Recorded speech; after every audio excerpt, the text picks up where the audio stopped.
ভারতের পশ্চিমবঙ্গে বিধানসভা নির্বাচনের খবর জানাতে এই মুহূর্তে কলকাতায় আছেন সহকর্মী সুব্রত আচার্য, যাচ্ছে তার কাছে। দেখুন, একেবারেই শান্তিপূর্ণভাবে স্থানীয় সময় সকাল 7টা থেকে ভোট গ্রহণ শুরু হয়। আপনারা জানেন যে এই দুই দফার ভোটের প্রথম দফায় আজকে থেকে যে ভোটটা শুরু হয়েছে সেটি 152টি আসন। এর মধ্যে উত্তরবঙ্গের 8টি আসন এবং দক্ষিণবঙ্গ সহ জঙ্গলমহলের 8টি আসন রয়েছে। সব মিলিয়ে 152টি বিধানসভা আসনে 3,60,00,000 মানুষ আজকে 1,478 জন প্রার্থীর ভাগ্য নির্ধারণ করছেন। এর মধ্যে নিঃসন্দেহে তৃণমূল, বিজেপি, কংগ্রেসের হেভি ওয়েট প্রার্থীরা রয়েছে।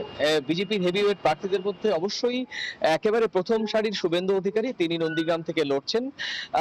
একই রকম ভাবে খড়গপুর সদর আসন থেকে লড়ছেন বিজেপির আরো এক হেভি ওয়েট প্রার্থী দিলীপ ঘোষ, এবং আসানসোলের প্রার্থী বা আসানসোল থেকে লড়ছেন অগ্নিমিত্রা পাল।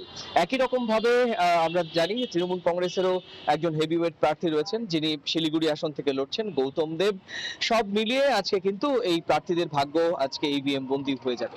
সকাল থেকে আপনি জানেন যে দক্ষিণবঙ্গে তীব্র দাবদাহ শুরু হয়েছে। দক্ষিণবঙ্গের জেলাগুলোতে এমনিই স্বাভাবিকের চেয়ে বেশি তাপমাত্রা রয়েছে, যে কারণেই সকাল কোনো কোনো ভোট কেন্দ্রের বাইরে আমরা দেখেছি যে প্রায় ভোর থেকেই লম্বা লাইনে দাঁড়িয়ে মানুষ গণতান্ত্রিক অধিকার প্রয়োগের জন্য অপেক্ষা করেছেন, এবং সুষ্ঠুভাবে এখনো পর্যন্ত কোনো ইভিএম বা অন্যান্য ধরনের কোনো অশান্তির খবর কিন্তু আমরা পাওয়া যায়নি। ইতিমধ্যে ভোট দিয়েছেন শুভেন্দু অধিকারী, ভোট দিয়েছেন মুর্শিদাবাদের অন্যতম আরেক আলোচিত প্রার্থী, জনতা উন্নয়ন পার্টির প্রার্থী হুমায়ুন কবির।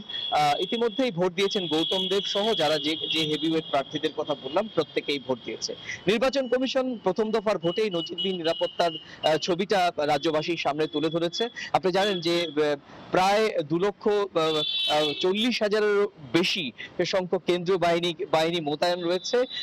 আকাশপথেও নজরদারি চলছে, এবং প্রত্যেকটি ভোট কেন্দ্র থেকে একদম সরাসরি ওয়েবকাস্টিং চলছে, সিসিটিভি, নজরদারি ক্যামেরা, এবং সামগ্রিকভাবে যে নিরাপত্তার ছবি সেটি কিন্তু নজিরবিহীন বলে মনে করছে। তো এখনো পর্যন্ত ভোটের 1 ঘন্টা স্বাভাবিক চিত্র দেখা গিয়েছে। এই ছিল আমার কাছে পশ্চিমবঙ্গের প্রথম দফার ভোটের আমার কাছে থাকা সবশেষ চিত্র। দর্শক, ভারতের পশ্চিমবঙ্গে বিধানসভা নির্বাচনের খবর দিচ্ছিলেন আমাদের সহকর্মী।